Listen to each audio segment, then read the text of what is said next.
worker I was talking about was not actually an Amazon worker. It was a different worker. It was a Frito-Lay worker. And we can take a quick. Oh, it's actually also by More Perfect Union. They are stalking us, recording my kids playing in the yard. I wouldn't wish this on my worst enemy. I tried to hold it in, I'm sorry.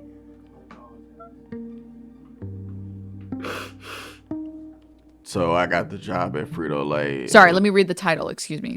I didn't read the title. Frito-Lay worker electrocuted, denied medical care, and surveilled by company agents.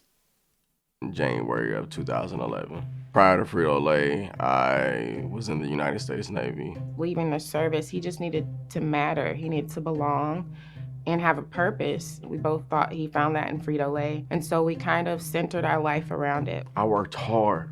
I bust my butt every day, in and out. Shit, my wife was gonna divorce me because she didn't even think I was at work for real. No, I did not believe my husband just spent 20 hours at work. No one would believe that. He's not a doctor. It's chips. It's chips and dip. I went on a stretch one time of like 26 days in a row.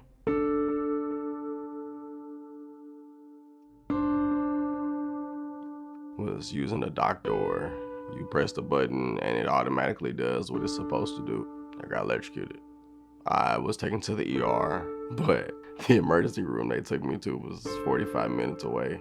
We passed 4 hospitals on the way to the hospital they wanted to take me to. And the reason that is because they signed a contract with a certain hospital and a certain network. From the very next day after the accident, my husband was never the same. He was working really hard to even just get up onto the side of the bed. Usually he's like hops out of bed and he hurries up, puts his clothes on, and he shoves food down his throat and he's out the door, in 30 minutes. He was used to it. He was trained to do that in the service. When I say I was healthy as an ox, I was healthy as an ox. We just didn't have any answers. They said he should have been fine, but he wasn't. I didn't get any time off after the incident.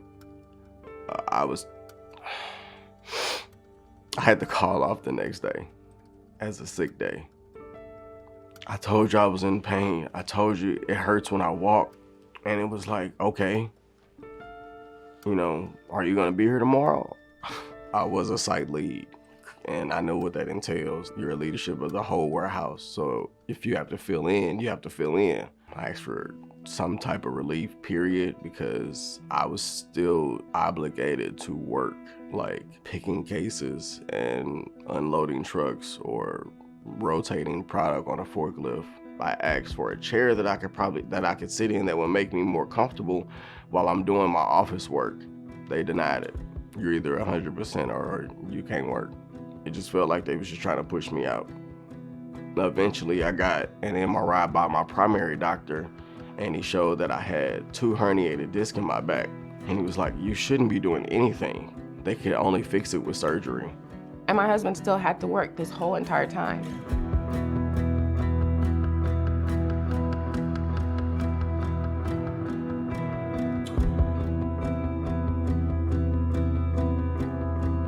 They had to remove 2 of the discs in my neck because they were bulging into my spinal cord. I wasn't getting enough fluid to my brain. If I didn't have the surgery, the doctor said any small fall or accident or something like that and I would have been paralyzed from the neck down or dead. I still have to have surgery on my lower lumbar spine. From the moment that he couldn't work anymore and needed short-term disability, Frito-Lay abandoned us. I had to file for short-term disability and then long-term disability. Got approved for long-term disability, but that was months later. So no income coming in. That's a picture of the car. We were driving. They require you to go to the doctor so many times, and the doctor has to say that you're in this condition over and over and over. But guess what? You don't have any insurance anymore through PepsiCo/Frito-Lay because they cut you off. I had to pay for that out of pocket too. Didn't have the money to do that. So guess what? I borrowed money or used credit cards or whatever I could. I even took money out my kids. Even.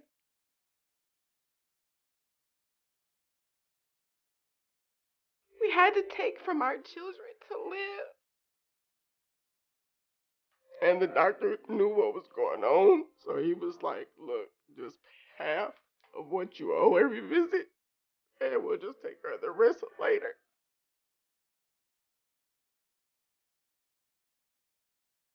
I never wanted to have a lawsuit, just not me. But I did ask for help, and I wasn't getting it.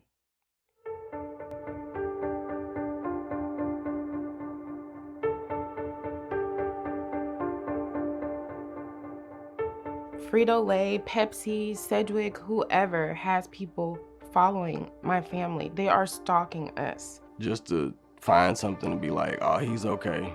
Recording my kids playing in the yard, recording me doing yard. The unbelievable evil. It's like comical levels of evil villain. Like if you wrote a work of fiction and you made a company a villain and you made them do cartoon villain shit, people would think that this was this was a step too far. It was unbelievable.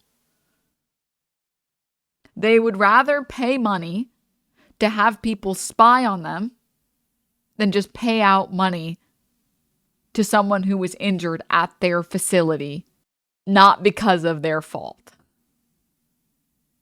Like it was literally a workplace violation that was not safe. Oh, you get injured at your workplace and it was our fault? Well, too bad.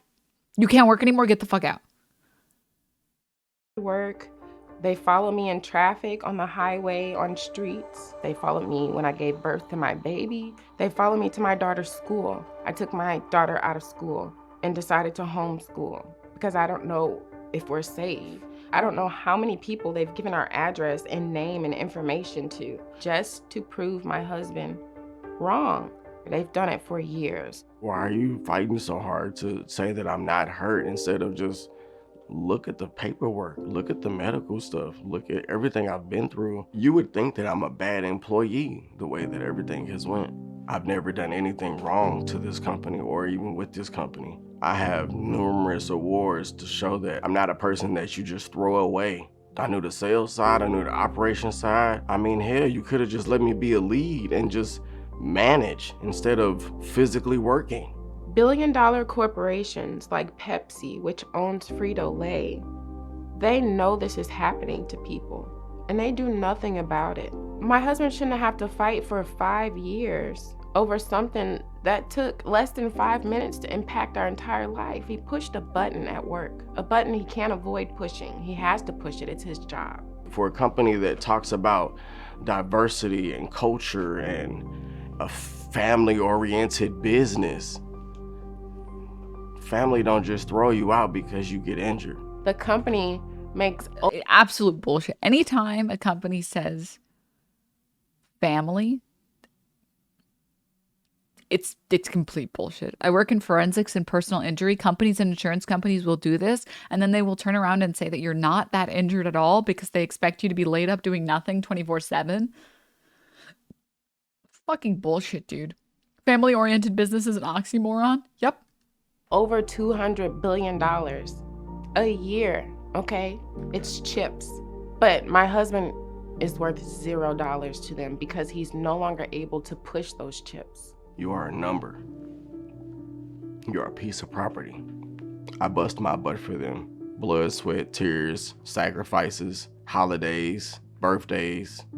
I miss so much family things because they make you feel like if you don't do what they say, they will let you go.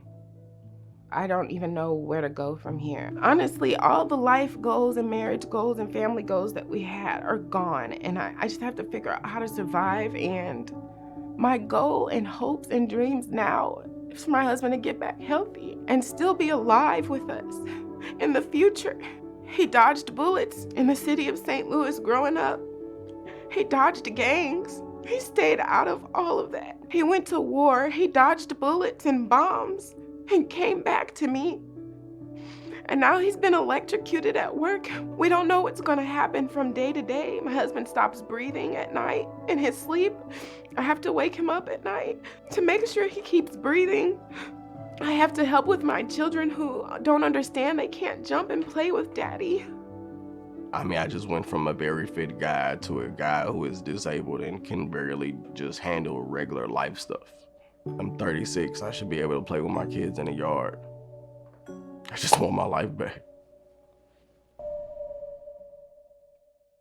But it's not capitalism, guys. No. This is one story. One story. This is happening to like literally thousands of people. Tens of thousands of people in the US fucking every year. The same shit happened to my father as well. It happens all too often. It's literally like they don't give a fuck about you because you don't make money for them. They don't give a fuck.